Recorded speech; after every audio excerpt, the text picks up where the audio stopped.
na noite do dia 13 de novembro, todos sabem, né? Essa foi a notícia que mais se comentou no país ontem. Sobre o homem que causou explosões lá na Praça dos Três Poderes. Ele tinha como alvo, chegou a direcionar lá algum dos explosivos lá em direção ao Supremo Tribunal Federal. Ele colocou explosivos nele mesmo, se explodiu, causou a própria morte. Uma coisa assim, bastante chata para o Brasil. De fato, vivemos um momento de tensão mais psicológica das pessoas, assim, dessa coisa toda de polarização.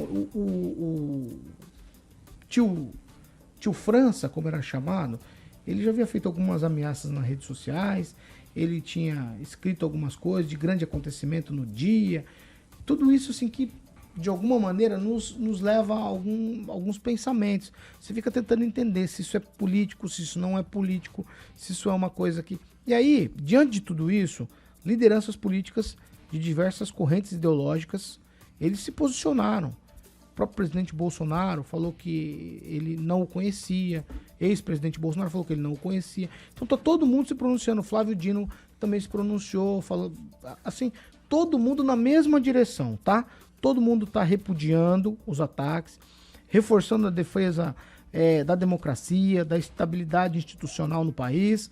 No entanto, todos os lados, quando fazem essa defesa, ainda assim apontam o dedo para o outro lado. O que de fato não entendo que seja uma coisa saudável nesse momento para o país, para a vida pública, para a política do país. Um momento em que a gente imagina que tem que tentar tirar essa demonização que é feita da política, né, dos políticos, essa coisa toda rançosa no país, a gente tem que conseguir arrancar isso, tá certo? E aí, quando todo mundo faz a defesa da democracia, eles aí apontam o dedo um pro outro, dizendo, olha, ele fez isso é culpa de fulano, isso é culpa de Beltrano, isso é culpa do Supremo Tribunal, isso é culpa do Lula porque fez isso é culpa do Bolsonaro que inflamou, isso é culpa da direita, isso é culpa da esquerda. E todo mundo tentando encontrar um motivo para justificar a própria defesa, que é a defesa da democracia, defesa do Estado de Direito, essas coisas todas que a gente preza muito no país. Somos um povo pacífico. Somos um povo pacífico. Somos um povo harmonioso. A gente respeita as etnias, a gente recebe as pessoas muito bem. E é disso que se trata, tá? Em grupos de WhatsApp, por exemplo, deputados aí mais da base bolsonaristas apontam que essa ação vai sepultar. Essa é uma notícia que foi muito falada ontem. Vai sepultar o projeto da anistia. E aí, sem a roubos apaixonados, eu quero falar com vocês sobre todas essas coisas que foram manchetes ontem. Eu começo com você, professor Jorge, porque de fato eu imagino que chegou o tempo em que devíamos pensar em pacificação. Mas esse tipo de acontecimento de ontem em nada ajuda nenhum dos lados, em nada ajuda a pacificação, em nada ajuda aquela situação de tentar tirar a demonização da política, pelo contrário, atrapalha ainda mais. É bomba mesmo, é tentar apagar fogo com gasolina. Ô Paulo, vamos lá, a questão tem que ser analisada de um ponto de vista mais longo, de um processo. Quando você lê o relatório da ONU frente à questão do processo eleitoral brasileiro ou processo democrático brasileiro, você vai encontrar nesse relatório toda uma discussão centrada em estratégias que foram desenvolvidas durante o governo anterior, Bolsonaro, para atacar a democracia. Começa, inclusive, com dizer que não houve ditadura no Brasil. Então, há todo um contexto ideológico produzido durante 4 anos que vai se materializar de forma, primeiro, de forma muito pontual, no caso de Foz do Iguaçu, com o assassinato de um sujeito que estava lá celebrando e vem outro com uma arma e atira nele. Um era o que morreu de um partido dos trabalhadores e o outro era um bolsonarista. Essa situação, ao extremo que se chegou, já era suficiente para ter um alarme, né, uma contenção do sujeito que falava aí do cercadinho, né? Mas, não contente com todo esse contexto, o dia 8 de janeiro, você vê então as bruxas soltas, vamos chamar dessa forma. Mas o que ocorre? Para mim, o Bolsonaro abriu a caixa de Pandora, onde estão todos os males da sociedade. né? A violência extrema sai da mão do Bolsonaro quando ele começa a atacar as instituições e personaliza os ataques. Aí o ministro Alexandre de Moraes Professor. é o grande alvo. Logo, Paulo, dia 31 de janeiro, você falou a palavra, pegou fogo. O dia 31 de janeiro, um sujeito gritando, morre Xandão, você põe fogo, se autoimola no Palácio dos Poderes em Brasília. E agora, o dia 13, um outro sujeito explode seu corpo também no Palácio, e aí com claros indícios de defesa de valores, aspas, se esses são valores trazidos pelo Bolsonaro. Então eu tenho como pacificar quando o sujeito que abriu a caixa de Pandora não recua, ele continua dizendo as mesmas coisas e mantendo o mesmo discurso. É muito difícil pacificar sem punição. Fernando Tupã, sua vez. 1 minuto, Tupã. O professor está exagerando, está muito exagerado, professor. O que é isso? Da onde que acabou a anistia de 8 de janeiro? Veja só, se a gente pensar, o que aconteceu nos anos 60? Olha a Dilma chegou a sequestrar embaixador, olha o que o Gabeira fez, olha o que o pessoal da esquerda fez, e todos foram perdoados. Então, a anistia tem que acabar, sabe? Tem que acabar essa história, esse discurso do ódio, de jogar para cima do outro. Os dois lados radicalizaram, professor. Os dois lados são radicais. Tem gente radical de esquerda, tem gente radical de direita. Então, nós temos que chegar ao consenso. Quem manda é aquela pessoa que tem mais voto, que tem mais desejo de querer manter algo que seja diferente. Não é a minoria da esquerda que está transformando num incidente desse numa coisa grandiosa. Ele não tentou jogar bomba perto de nenhum ministro, não tentou jogar bomba perto do Congresso, estavam bem distantes. E se ele fez, é de um amadorismo que eu nunca vi. Quem iria fazer aquilo? Se o cara quisesse mesmo, ele esperaria o carro do ministro passar, o carro do deputado, do presidente, qualquer coisa assim.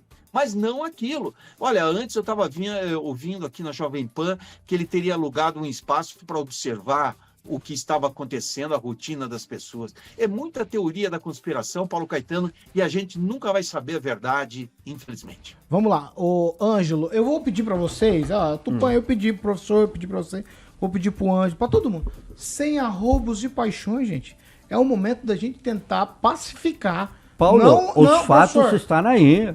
Tudo bem, professor. Claro. Fato é fato. O que ele fez, tá aí. A imprensa tá noticiando, tem as imagens. A Polícia Federal está investigando para saber, de fato, tudo o que aconteceu. No entanto, eu acho que o nosso papel aqui, é levar para as pessoas, mais ou menos, nem tudo eu concordo com o que o Fabdino faz, mas a frase dele foi muito boa ontem. Ele disse que o momento não é para isso, seja de um lado, seja do outro, nós temos que entender que tem que respeitar. Política é gente diferente que conversa, gente diferente, com opinião diferente, que tem convivência. É assim, vai, Ângelo, sua vez. Então, mas você colhe o que você planta. Ao longo dos últimos anos, plantaram discurso de ódio, defesa do golpismo, e está se fazendo a colheita agora. E, infelizmente, na casa do rapaz está cheio de explosivo, né? Tiveram que usar um robô para... Então, olha a que ponto que chegamos.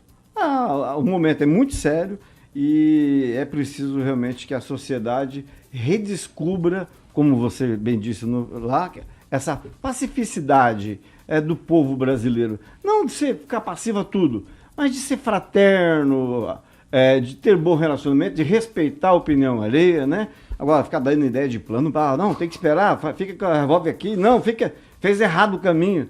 Não é por aí. Apenas estamos colhendo o que foi plantado. Pamela.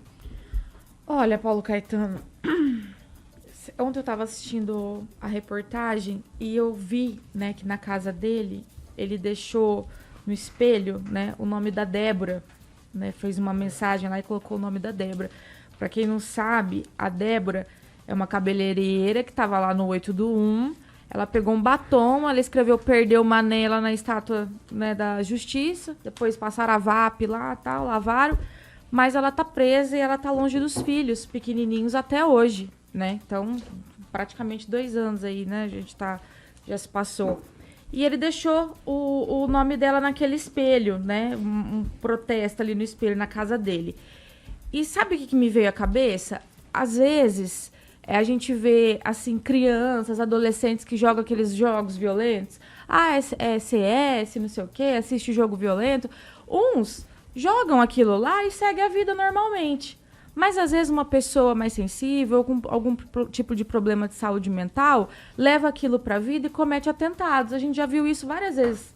Então, assim, quando o brasileiro, por exemplo, eu vejo o STF libertar Adriana Anselmo, a esposa do governador do Rio de Janeiro, do Sérgio Cabral, que estava atolada de corrupção até o pescoço. É papo de bilhões, né? A gente está falando de papo de bilhões. Muita gente morre por falta de recurso na saúde, na segurança. E o que aconteceu? A Adriana Anselmo, ela foi liberada pelo mesmo STF para cuidar dos filhos pequenos. Porque ela tem filhos pequenos. O mesmo STF. Então, o mesmo STF não aplica a própria jurisprudência, por exemplo, para Débora. Então, assim, eu vejo isso, eu me indigno, eu falo, eu debato politicamente, mas eu sigo minha vida. Agora, uma pessoa mais sensível ou que está com problemas de saúde mental, como pelo jeito é o que o rapaz ali tinha, pode vir a ter esse tipo de arrobo. Aí você veja bem, realmente, como o Rigon falou, as pessoas plantam, né, e colhem o que elas estão semeando. E o Alexandre de Moraes ontem fez um discurso já muito, né, aguerrido, já no sentido de censurar as redes sociais. Então já está usando o episódio para atingir os seus objetivos. Então, já que um está falando aqui, porque o Bolsonaro plantou, plantou, eu preciso dizer, o judiciário também vem plantando, infelizmente, através das nossas altas cortes, muita insegurança jurídica, muita mensagem de impunidade para poderosos, e isso, né, pode gerar esse tipo de reação, porque, como eu falei, cada cabeça é de uma forma, cada pessoa age de uma forma. Infelizmente, a gente não tem o controle disso, né? Porque o ser humano, ele pode estar bem, ele pode estar mal, ele pode ver um filme violento, entrar no cinema e atirar em todo mundo, como já aconteceu várias vezes por aí. Ele pode ver esse tipo de notícia, a Débora, e ver a outra saindo, trocando joia por propina, pelo próprio STF, se indignar e fazer uma merdeledeza, tentar contra a própria vida. Então, infelizmente, a gente não tem o controle, né, dessas situações. O que a gente precisa, realmente, é todos refletir. Não só um lado refletir, ou só o executivo refletir, os deputados, mas o judiciário também é convidado a refletir. Acho que está faltando isso por parte deles há muito tempo. Daniel Matos. Paulo, muito rápido, né? Concordo com o que você disse. Acho que é hora de pacificação, independente de direita, extrema esquerda. Muitas informações. É um momento de paz no nosso país, né? Não é porque uma pessoa não concorda com a opinião da outra, que vai lá, quer matar, quer fazer as coisas. Acho que é triste pro Brasil. Desde quarta-feira, né, quando se noticiou isso aí, para quem vive esse meio, para quem convive, para quem está nesse dia a dia, é uma notícia triste. Quantas pessoas ali poderia ter sido pior? Por sorte, foi só o Xavier, o tio França ali, que ele mesmo se auto-exterminou. Mas e se estivesse mais próximo lá do STF ou da Câmara dos Deputados, quantas pessoas, quantas famílias estão ali que, a pessoa está trabalhando, está ali, cada um tem sua opinião e a vida segue. E aí, depois de um fato como esse, quando a gente esperava que o país se unisse em torno de uma pacificação, o extremismo não leva a nada. A gente vê muitos comentários e tudo, mas eu fico com a opinião da pacificação, da paz, que o nosso país tenha essa sensibilidade nesses momentos de crise, trazer a tranquilidade e não tacar mais gasolina ali para ter mais bomba, né, Paulo?